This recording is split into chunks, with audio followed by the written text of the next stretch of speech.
Assalamualaikum warahmatullahi wabarakatuh.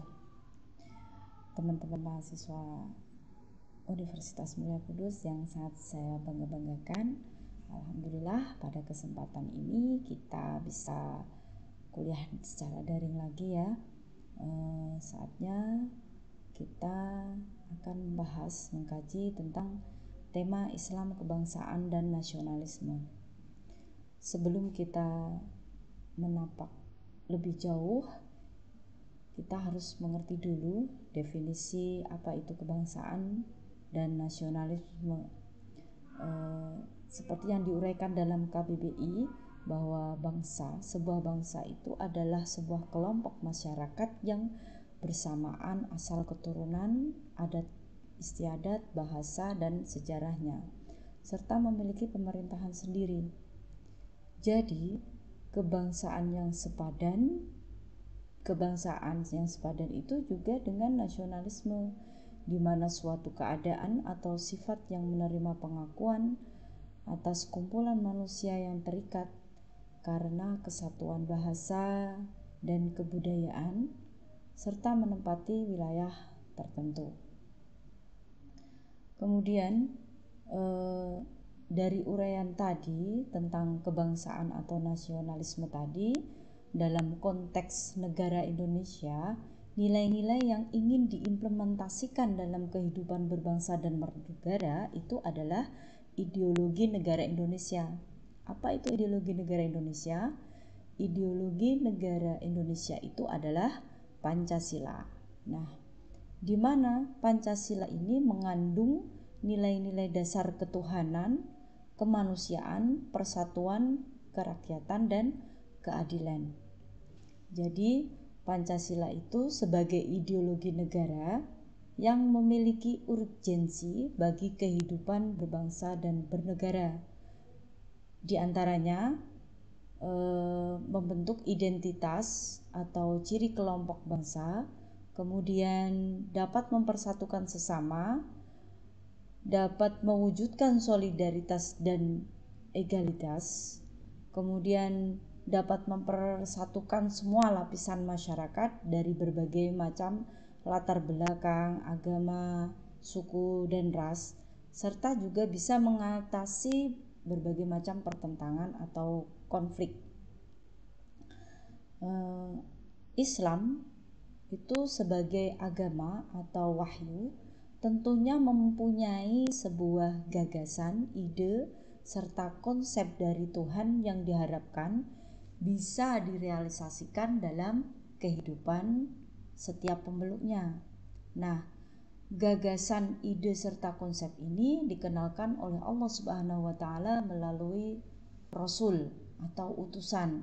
Di sini lebih tepatnya baginda Nabi Muhammad SAW, dan dijelaskan olehnya baik secara global maupun secara rinci.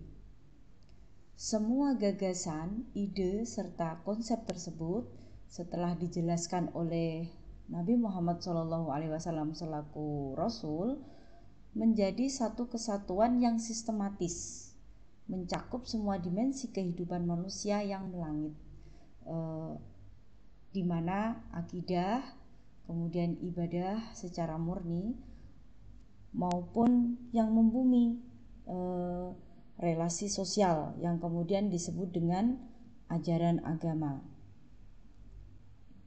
Nah, dalam Islam memang tidak ada istilah memisahkan agama dan negara. Ada istilah agama adalah negara dan negara adalah agama. Nah, ini menjadi sangat afirmatif ketika kita mau menilik perjalanan sejarah Nabi Muhammad SAW, ya, di mana perjalanan sejarah kehidupan Rasulullah memiliki dua periode Mekah dan periode Madinah.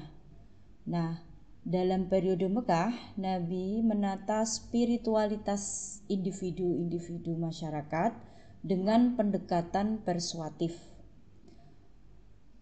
Dan Dalam periode Madinah, spiritualitas individu-individu masyarakat telah mapan dan bisa mewarnai komunitas Madinah saat itu. Nah, secara otomatis komunitas Madinah terwujud dengan sendirinya karena kemapanan spiritualitas masyarakatnya. Nah, ini berarti bahwa Nabi tidak menjadikan negara sebagai agama dan sebaliknya agama sebagai negara.